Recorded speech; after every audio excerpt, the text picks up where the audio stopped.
Okay, welcome back. We are at part 2. Now, I'm actually filming this as a continuation of the first video. Hence, I am still in my walking clothes and, nothing's changed. But I want to get through the rest of this so you can see what we've got here. For those of you who did not see part 1 yesterday, this was from Emmitsburg, Maryland. And when we get back, we'll get right into it.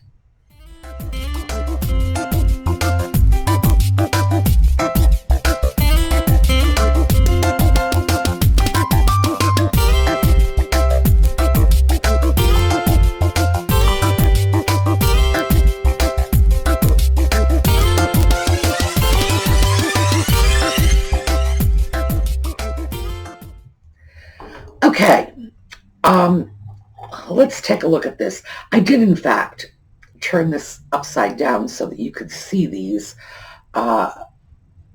just the little teeny tiny cork that goes in that. Sometimes the size of the cork has nothing to do with the size of the shakers. These are beautiful. Japan shakers with a classically Nippon design. I don't know if that's cherry blossoms or azaleas. And we've talked about this before. If you take a look at the tops, we have this one here, which looks rubbed and worn. It's not. And see, this one is perfect. You see shakers like this all the time. What happened was they gilded both tops and then wiped one so that one would be the salt and one would be the pepper, and people could easily tell them apart. It's cute, it's handy, and as I say, it's just one of those common things that you see. We've got another set of salt and pepper shakers here. I do not see any marking on this. These are likely European. I have handled shaker sets that are very similar to this, with this lacy gilding on them, and that seems to be common, or more common, with the European shakers. So we have this sort of dusty rose background and the gilding on these nice white shakers, unmarked. Huge difference in cork size on these, and that's something we've discussed too, that very often when I am replacing corks, I will find the same set of shakers use completely different sized corks. And that's why I keep them in baggies. I have a baggie of a certain size cork and another baggie full of another sized cork. And I literally buy them 100 at a time because I do go through, well, I don't think I've gone through, yes I have. I have gone through one full baggie. So I have gone through 100 corks, probably more. And I will continue to do it. But given how many salt and pepper shaker sets I handle on a weekly basis, it pays off. And I don't want anyone to have to buy a salt and pepper shaker from me and then say, well, how can I use it? What am I supposed to do now? Because I have seen salt and pepper shakers that have been stopped up with putty or aluminum foil, paper towels. One had a little bit of dirty cloth in there, all kinds of stuff like that. Oh, here we've got another set that clearly has different sized corks. These are, I don't know what these are. I was going to say some sort of vegetable with a noose around its neck. I don't know. These are yellow and green with little pink handles. Let's just stick to that. And they are marked salt and pepper. They are from Japan. Very nice little pieces. And as I say, on average, these were all under $5 a piece. On average, they are all going to sell between $12 and $20 a piece. And that will probably include shipping, because I tend not to slam really high prices on my stuff. I want people to buy this. I don't want to just, keep it in my shop until rich people come along and say, oh, I want that. No, I want people to have these things. So I do my best to keep the prices affordable. These These are great.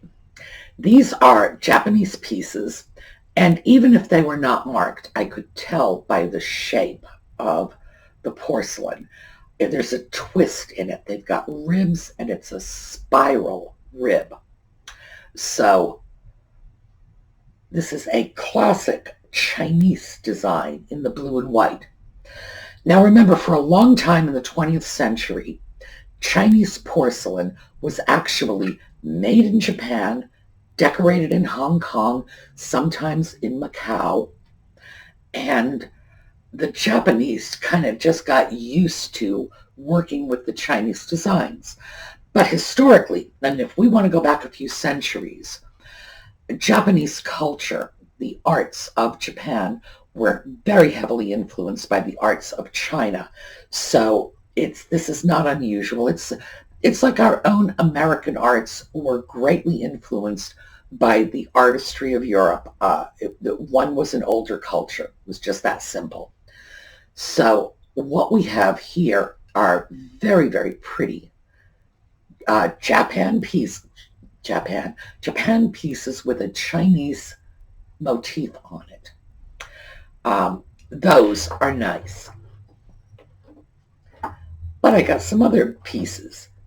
Unmarked, definitely Japanese. There is absolutely no mistaking that. These are very modern in their styling. Just, oh, so contemporary. Now, they're not recent. In other words, this is not 21st century. These are 20th century pieces. They would have had the corks in them.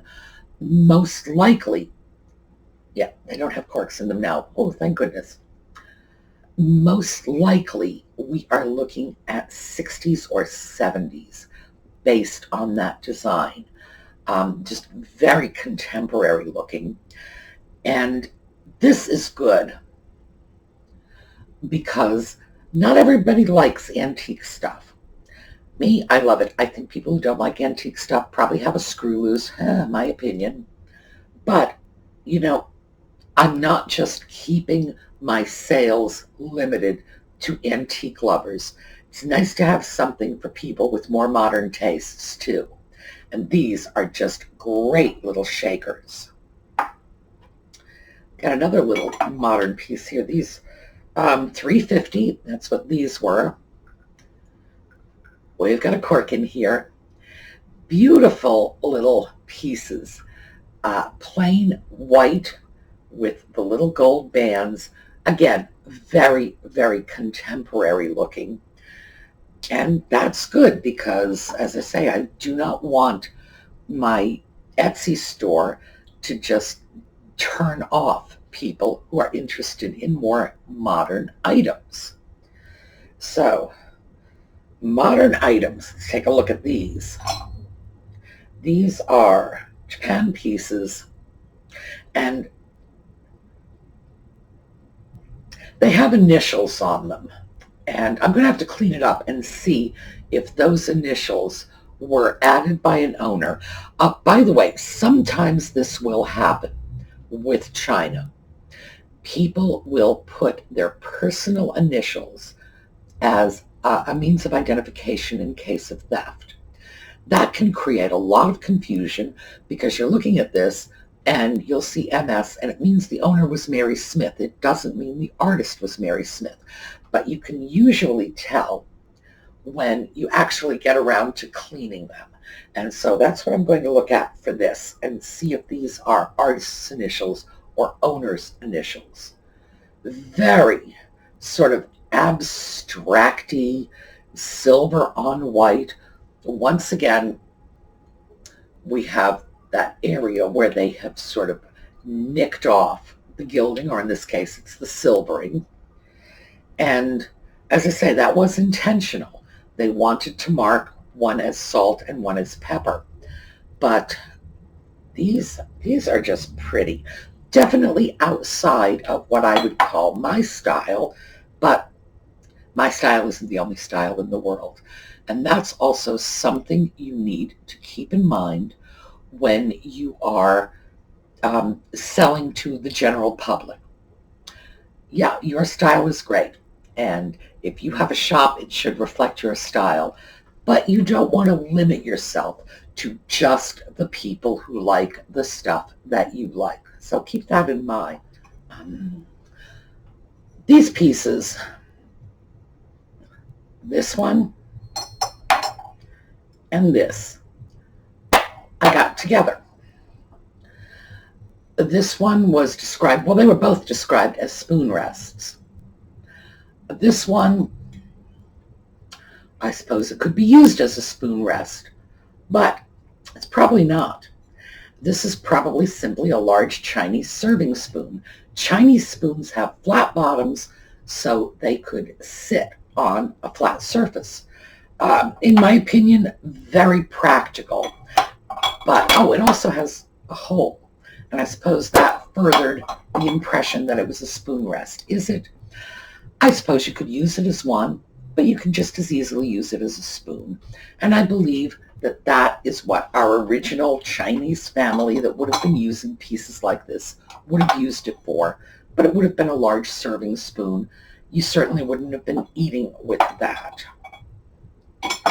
So let's tuck that out of the way and let's look at this. Teeny tiny little blue and I want to say white, but it's really pearl, sort of lusterware. Salt and pepper shakers in a teeny weeny little caddy. Marked Japan. Very cute. I don't remember what I paid for them, but as I say, nothing on the receipt other than the tea sets I showed yesterday are in fact more than $5. So that tells you right there, less than $5.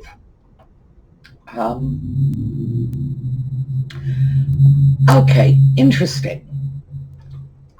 Windmill, Japan, salt and pepper shakers. This is the traditional Noritake design, only with windmills, because you have your tree, in this case you have your windmill instead of your tree, your little island, your little lake, your little hut. And that was very popular with the Noritake designs. So I'm going to put this one down, grab this one. It's another one. Different pair. Here, let's hold them up so you can see. 4 of them. They're actually very slightly different. And I also have another set of these over there on the counter waiting to get listed in my Etsy shop. So in fact, I have 3 sets of these little windmill shakers, and I've sold them in the past. No idea where the popularity of this comes from. I cannot imagine windmills being overwhelmingly popular in Japan. These are all Japan-made. They're all in that Noritake style. They're virtually all, well, they're so close in design that I could mix them back and forth.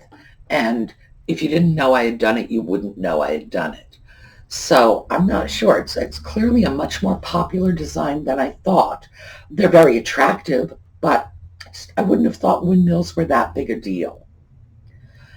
Now, for all you geisha ware fans, little geisha ware salt shakers. Totally cute. No corks inside them. Very nice. Definitely interesting little pieces. Like most geisha ware, they are not exceptionally well painted. I grabbed them anyway because, as I say, I criticize geisha ware and you folks say, no, but I love it, I love it. No problem. I will do my best to find you pieces that you might like to incorporate into your present geisha ware sets. Do what I can for you. And I'm even going out of my way to see if I can find better made geisha ware. Because if this is all you've seen, you know, the really well-made stuff will just blow you away because it is very, very lovely. Another little odd pair of salt and pepper shakers. These are shells. Just very nice, interesting little pieces made in Japan. I don't know. I guess speaks for itself. Little shells. I guess that is the sort of thing that someone at a beach house would be interested in. They're very pretty. I don't think it's limited to that. I could easily say, see someone who just plain likes shells saying, ooh, that's for me. And these are not Japanese. They are marked Stouffer. So just very pretty little gilded pieces in great condition. That is not dirt or filth or missing paint. That's stickers. And that's something I have to go through. Every time I lay these out, I know from here they're going to have to go into the kitchen sink to soak these stickers off of them. Nice little shakers. Certainly, these are going to find a home without any difficulty. Here we go. Noritake, this was $5. This is a lemon server, lusterware, obviously with lemons. And I've been coming across a lot of lemon servers recently. This is a fine Noritake piece. It's beautiful, extremely well done. I've been finding them that are hand painted, and they are remarkably versatile little pieces. You can do anything with this. In effect, it is a little tray with a handle. You want to put something on it, there you go. They were originally designed, as the lemon would indicate, to hold lemon for a tea set. Obviously not British tea. I guess they don't put lemon in their tea. Yes, I understand they drink it with milk. I don't want to dwell too much on that because my stomach is easily upset by such images. But apparently that's how they believe tea is to be drunk with milk. Good Lord. It's a good thing we had a revolution because I don't think I could abide milk in my tea. So this was the alternative, lemon. And here we go. This is just a really cute little vase, classically styled.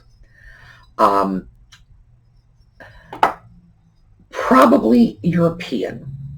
Pieces like this were very popular imports from Germany, Czechoslovakia, Bavaria, England even. Not so much France.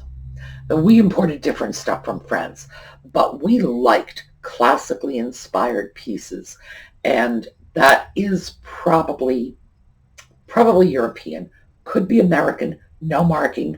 I'm sort of reduced to guessing based on the style, but nice little piece. Again, under $5, I will have no trouble finding a home for that. Oh, one more. Yes, final. Is this? I believe it is. Oh, I can't believe I got through this all. This is just a little tiny, unmarked vase, hand-painted, very pretty.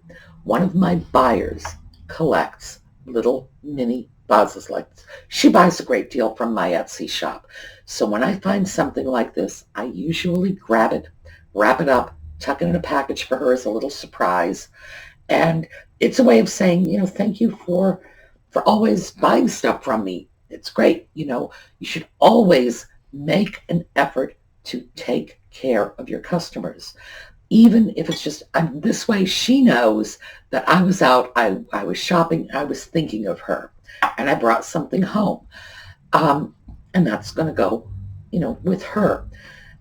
It's important that your buyers understand they are important to you. And I'm sure they are. It's not saying do anything fakey and just, I just love my buyers. And then the minute your back is turned, say, hate those buyers. No, I'm sure they are important to you. My buyers are important to me. But there's a difference between your buyers being important to you and your buyers knowing they are important to you. So never fail. You get an opportunity to show your buyers they are important to you. You need to jump on that. Okay, so looks like we have gone through all of this, and I have given you my 30 seconds worth of take good care of your buyers.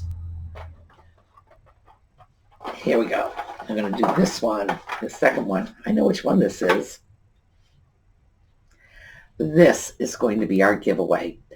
Remember this because I showed you all these before. This was the watch face bracelet made by Karen Hopper. This is just an amazing little piece.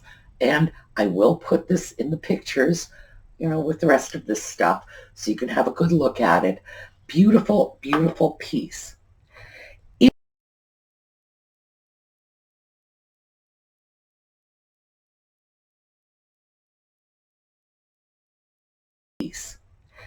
If you would like to enter the giveaway, 2 things I'm going to ask of you. 1, leave a comment. Thank you, Karen. 2, please check in.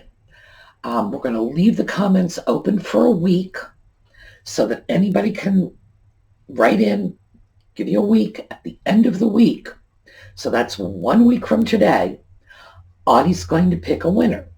Now, it takes him a while because his reading skills are poor and his attention span is short. So the following week, that means 2 weeks from today, 2 weeks from today, we'll be announcing the winner.